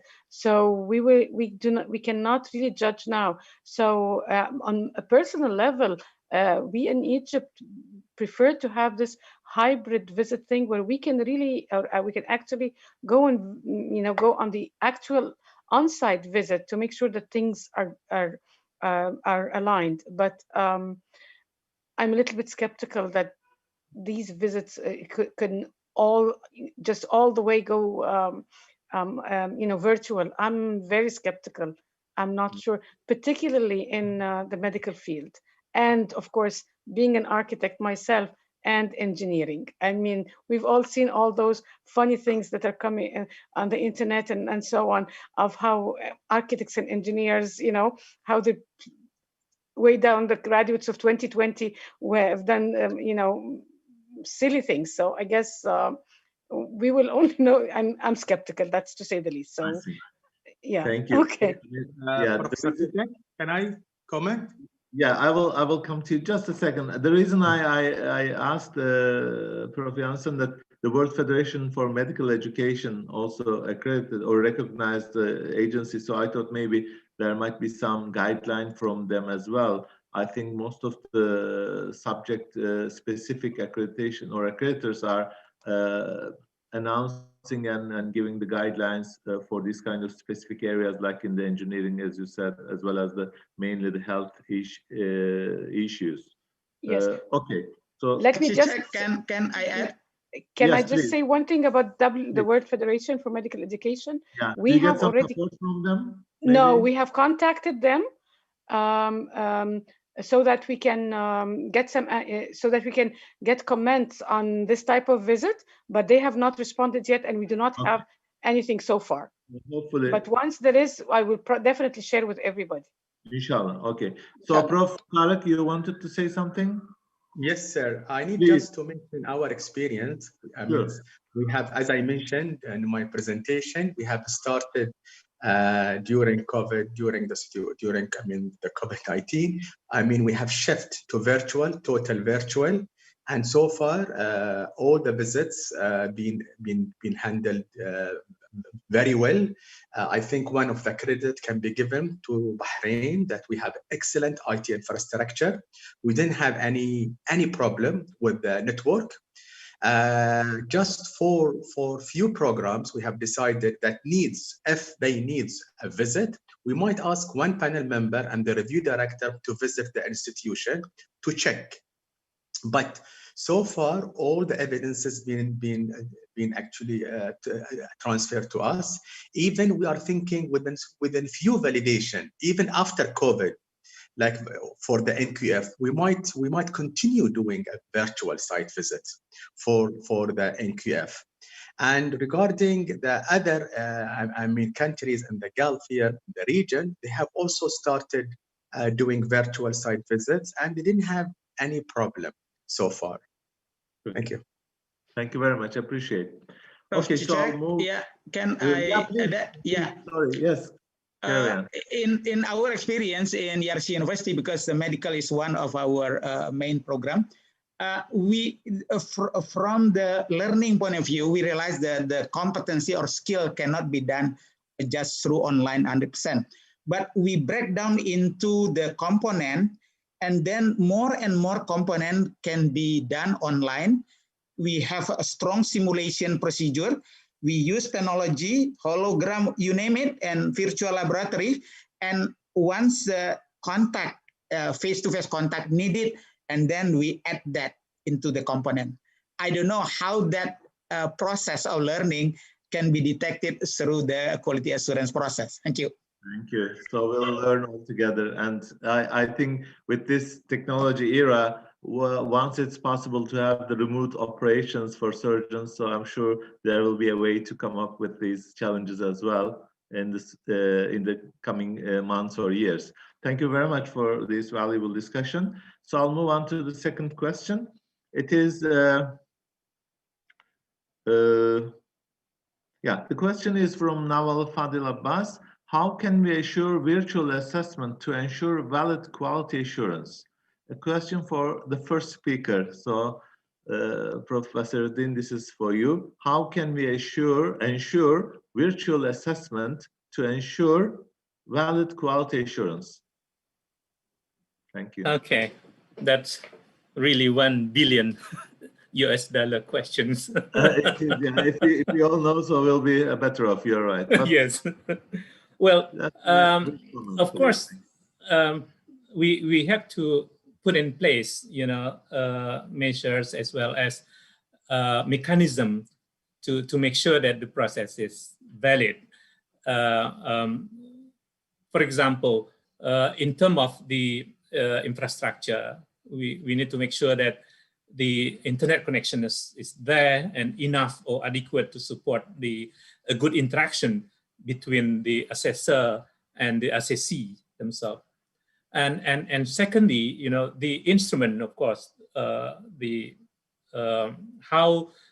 the result of the accreditation should be interpreted, or result of the online discussion should be interpreted by the assessor, by the team of assessor, should be, supplemented by, not only based on the information gathered through during the site visit, but also from other sources. For example, from the written document or summary document, because we, in case of our case, we asked the institution to put in a repository quite a few number of digital information to be uploaded and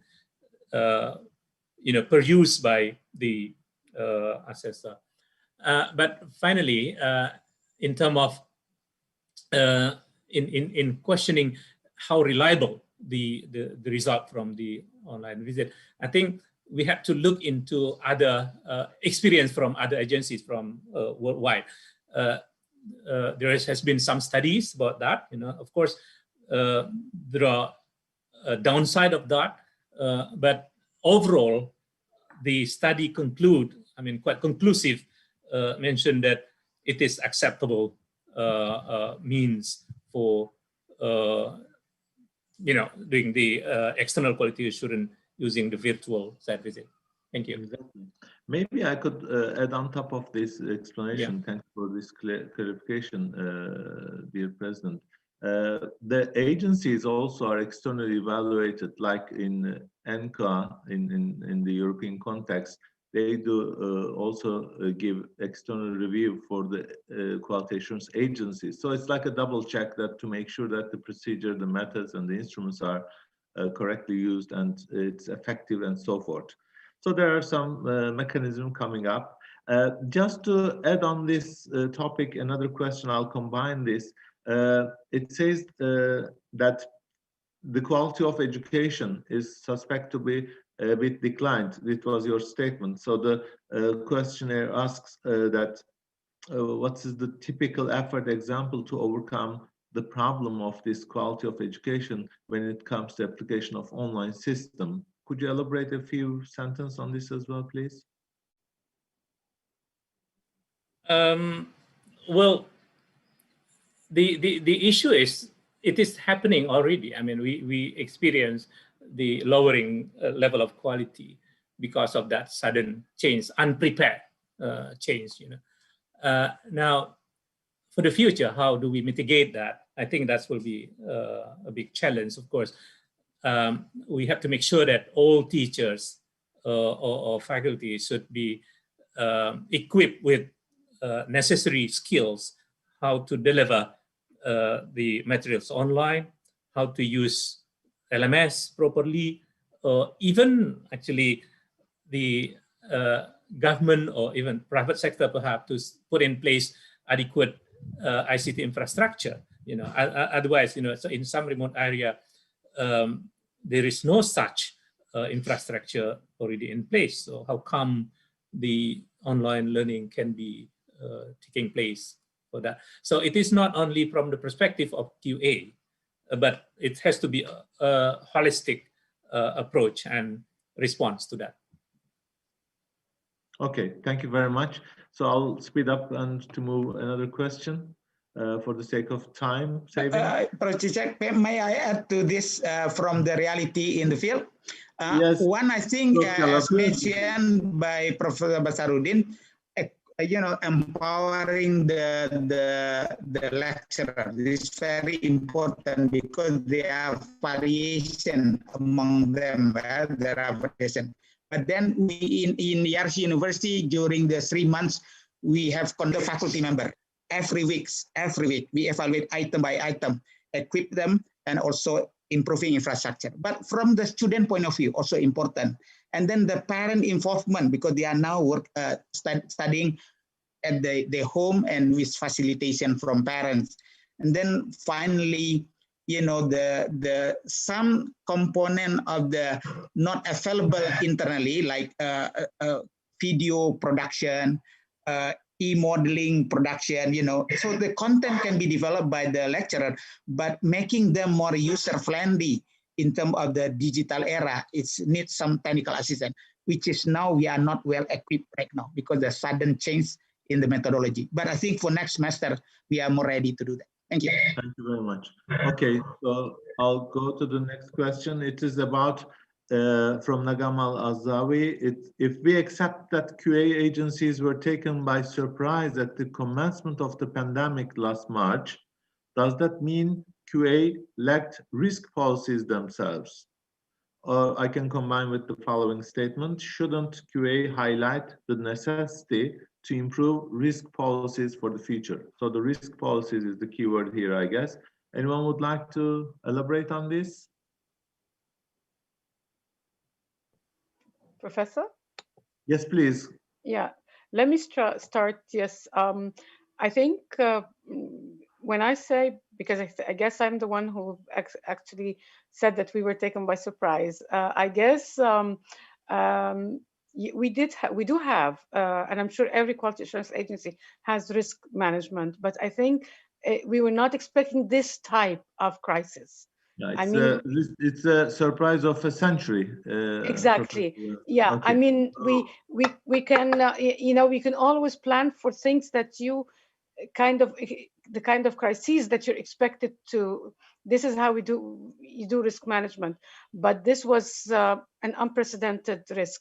So I guess yes, we were not prepared for that, and yes, we have to develop, you know, like plan for the unpredictable. We start risk management for the unpredictable. I guess this is on part of the quality assurance agencies and the higher education institutions. That's my humble view of, on that. I appreciate it. Anyone else would like to elaborate from the panel? I would like to add with a question actually. Okay. How this unprecedented you know, the disruption, but also allowing us to make better use of this experience. For example, from the different kind of form needed, and then also the cost of the accreditation maybe can be reduced significantly, and then the better use of the, you know, all kind of data that are already digitalized rather than collecting the same data again and again. But how the International Quality Assurance Agency collected this kind of the, you know, redundancy, and then plus we have the COVID, do we have a much clearer idea about the more effective, efficient, and contextual quality assurance next time? Thank you. I think Prof. Basaruddin, maybe this is directed to you and you are the right person. Can you comment? Well, when we read, I mean, from report from a bigger network like ENQA or the ENQA, indeed, they are still studying that profusely. I mean, they want to capitalize on the experience that we have during this crisis and what sort of changes are needed for future model of quality assurance. But at one point, I'm fully in agreement with you that the quality assurance agency should utilize the abundant amount of data available for them instead of, you know, taking a snapshot. Because if we request some sort of data or self-assessment report in one particular time, then the information will be quite limited in terms of the richness of information to be gathered. Now, with the machine learning technology and big data technology, as you mentioned already, we can actually make use of that. Even, you know, things are not really inside the university. You can utilize things, put it in the social media, for example. Now, in order to do that, of course, we have to make sure that every single higher education institution should develop and put in place an established and integrated database system, because they have to, I mean, the external quality assurance should have access to that. Not manually, you know, but machine-to-machine kind of interaction. Now, if it is not integrated, then it will be more complicated to do, because accreditation or quality assurance should look into various aspects, not only student learning, but also facilities, but also financial aspect, and so on and so forth. So, universities' database system or information management system should be integrated, system as a whole. Thank you. Thank you very much. Okay, so I have the last question here on the Q&A box. It's from Nawal Fadul Abbas. Thank you. It's really an important issue. Since we are having all these discussions and we are really not purely clear what to do or which techniques and methods use in our QA issues, how can we meet the needs of the weak or special needs students? What procedures are expected? Maybe Prof. Janssen can start elaborating since you mentioned on that topic. Yes, Professor, thank you. I think when I mentioned that nobody's discussing that, I meant seriously, nobody is really addressing the issue. And maybe that's why I'm thinking of, I thought it's worthwhile raising it to look in the future, what are we going to do? And I think with this type of technology where we're doing online teaching and online learning, and we're not really in contact with actual contact with our students, I think we should develop a particular guidelines for how to deal with special needs students. It could be that they are the ones who have special sessions. It could be that they are the ones where maybe tutoring, something or other. But we're only concerned. I want to actually admit that we, as an agency, did not think of it because we always thought of the whole population of students and catering to the weakest. You're catering to the best. But right now, with this online process, I think we need to rethink how we should consider our special needs students. So I'm sorry if I don't have a clear answer, and I wish that someone else had but we have to think about it. It's a reality and it's clear, yeah. Okay, thank you very much. Any other points, remarks, comments, or questions from the panel?